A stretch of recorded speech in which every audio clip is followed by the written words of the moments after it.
मुनीलाल के ना सेवा करे का मतलब माई बाप के सेवा करी। कैसे की है दुगो ऐसन जीव बाड़े जेकरा सेवा कइला से मेवा मिली। हां जी ना तो बाकी लोग के सेवा करे न। अगर नहीं के विश्वास तो दारू पियत होखी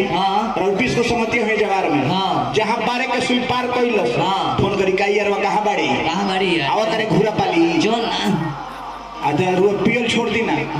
रघु हालो ना पूछे कि रुआ कैसन मानी मोनी कीजिए तुम्हारा ये दुनिया स्वार्थ के हो रउआ से अगर हमरा स्वार्थ बा तो और हाल चाल लेता नहीं जे हमरा बुझा जाए कि वैसे हमरा स्वार्थ नहीं खे बुझा जाए कि पियाओ तो लोग ना पियाई ये रीति तोरा और फोन आई तो काट दन आ थोड़ी देर के बाद उठाम तो कहबो कि यार चार्ज में लगा के सूत गइल रहनी है तो यही से कहे के बाबू बाबा अरे तो सेवा करो मेवा मिली बाप महातारी के सेवा करो मेवा मिली बाप महातारी के ये बाप महातारी के है बाप महातारी के बाप महातारी के है बाप महातारी के सेवा करो मेवा मिली बाप महातारी के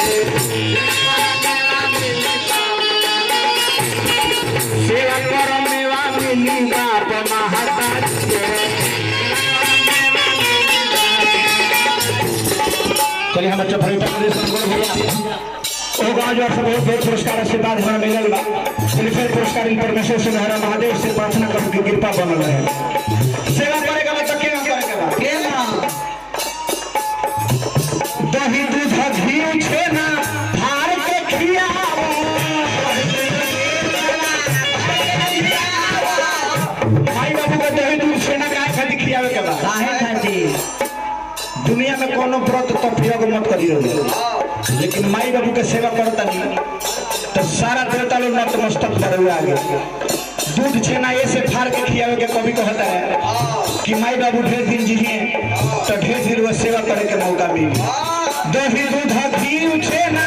फाड़ के खियावे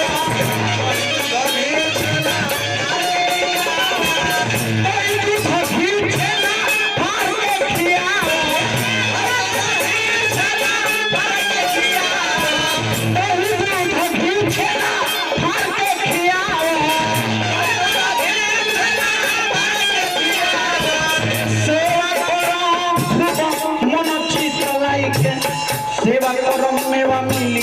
बाप महातारी के।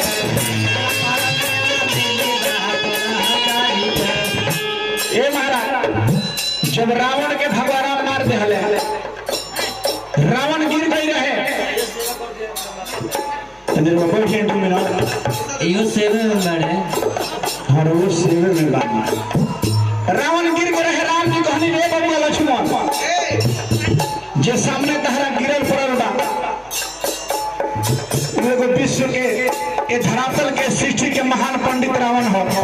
जाके पैर छुड़ो कर आशीर्वाद ले लो जइबो तो जरूर तारा कुछ सुने के मिली।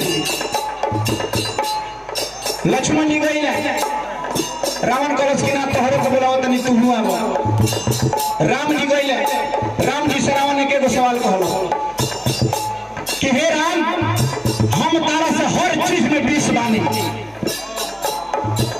हम तरह से हर चीज में विष बानी फिर भी हमार हार काहे हो गई काहे तू का अंतर्यामी हो पहले हो तारा एगो मूड़ी बा तो हमरा 10 गो मूड़ी बा तहार घर ईटा पत्थर के होई तो हमार घर सोना के हो तू सवांग में 2 4 10 50 को होकबो तो हमरा 1 लाख बेटा 1.25 लाख नाती तू जब तू राजा के लड़का हो तो हम ऋषि महर्षि के लड़का है तू राजपुत्र हो तो हम ब्राह्मण पुत्र हई तब तो हमार हार काहे हो गई है। भगवान कहने के तू तो विद्वान हो प्रमाण देता वाल्मीकि रामायण की भगवान मुझे हाथ जोड़ दो कर लगे खड़ा बानी कहता नहीं कि तू तो विद्वान हो तू तो सब कुछ जानता रहो तू भी बता दो कि तहार हार हमार जीत काहे भइल है। रावण कहलस कि तहार जीत ऐसे भइल है तहार जीत ऐसे भइल है कि तू धर्म के संग रहल हो हम अधर्म के संग रहनी हुई। तू न्याय के संग रहा हम अन्याय के संग रहनी हुई। तो महाराज जी जे अन्याय के संग रहेला ओकर तो उन्नति होला, लेकिन पतन भी ओकर उतने स्पीड में होला जितना वो स्पीड में उन्नति कैले हो सोचो उतना स्पीड में ओकर पतन भी हो जाला। यही से कहे के बा ये सेवा कर मेरा महातारी सेवा कर मेरा बाप महातारी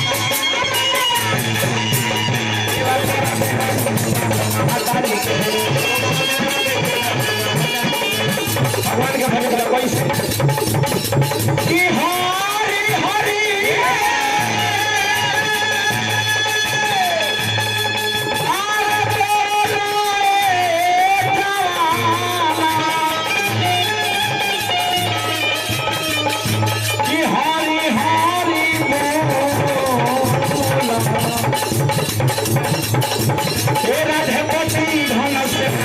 मामा से बोल रहे हैं जब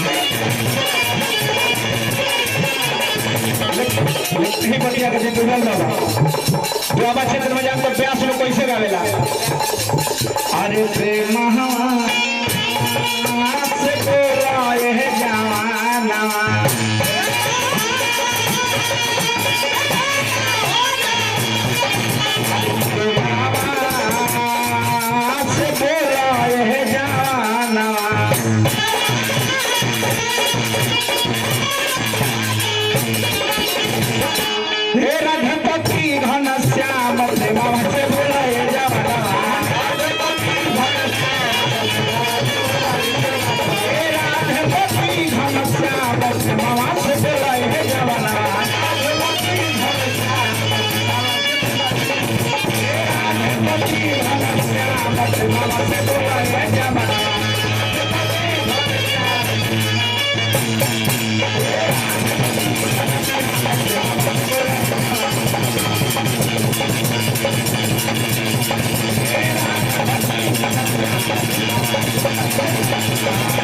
Thank you.